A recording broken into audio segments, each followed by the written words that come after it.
Fatoumata vivait dans un petit village tranquille, où tout le monde se connaissait.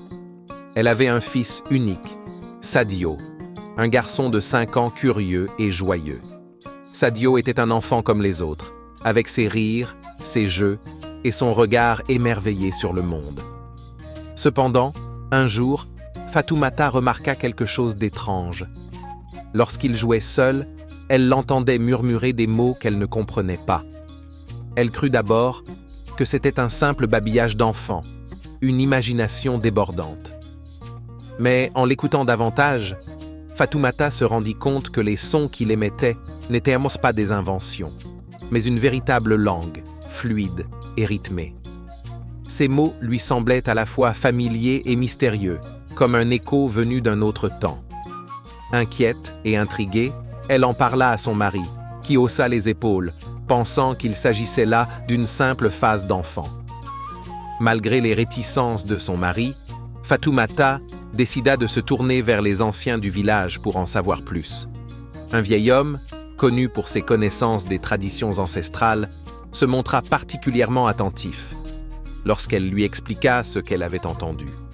Il fronça les sourcils et demanda à voir Sadio. Fatoumata, accompagnée de son fils, retourna voir le vieil homme le lendemain. En présence du sage, Sadio se mit à parler spontanément dans cette langue inconnue, avec une intensité et une sagesse surprenantes pour un enfant de son âge. Le vieil homme resta immobile, les yeux écarquillés, comme s'il était face à un prodige. Lorsqu'il se reprit, il révéla à Fatoumata quelque chose de troublant. Son fils parlait la langue d'un ancien royaume oublié, un dialecte qui n'existait plus depuis des générations. « C'est un signe, Fatoumata », déclara le vieil homme avec gravité. « Ton fils est ce qu'on appelle un porteur d'ancêtres. Les esprits de nos aïeux lui ont confié des souvenirs, des récits qui appartiennent à notre peuple. À travers lui, des histoires anciennes reviennent pour nous rappeler qui nous sommes. » Au début, Fatoumata fut bouleversée par cette révélation.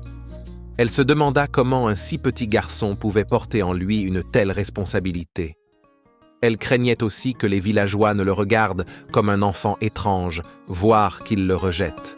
Mais le vieil homme la rassura en lui expliquant que ce don était un honneur, une bénédiction rare que beaucoup respecteraient. Alors que les jours passaient, Sadio continuait à partager des récits anciens, racontant des histoires de guerriers, de rois et de grandes batailles, mais aussi de moments de paix et de sagesse. Chaque soir, les villageois se rassemblaient autour de lui, captivés par la manière dont ce jeune garçon leur rappelait des légendes oubliées. À travers Sadio, les villageois redécouvraient leur propre histoire, des traditions qui avaient failli disparaître avec le temps. Son regard était empreint d'une profondeur inexplicable pour son âge, comme si son âme portait l'expérience de nombreuses vies passées. Fatoumata, bien que toujours un peu inquiète, ressentait aussi une fierté immense.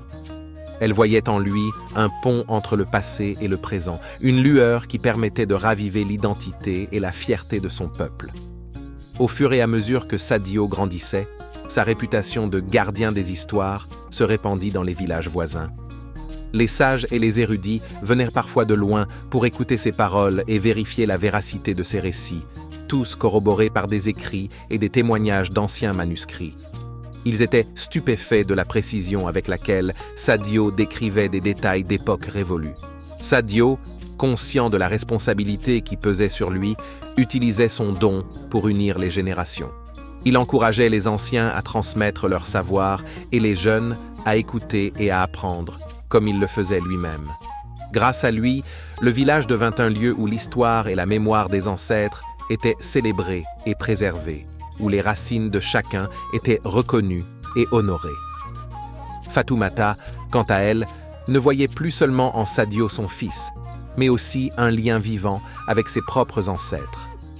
Elle comprit que, par un miracle mystérieux, les ancêtres avaient choisi de s'exprimer à travers son enfant pour préserver leur héritage.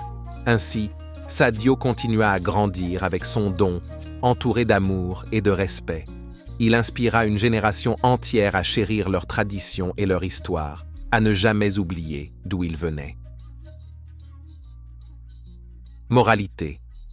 Le passé est un trésor que les esprits anciens confient parfois aux âmes les plus pures, pour qu'elles le partagent et le préservent. Écoutons les voix qui s'élèvent du silence, car elles portent en elles la sagesse de nos racines.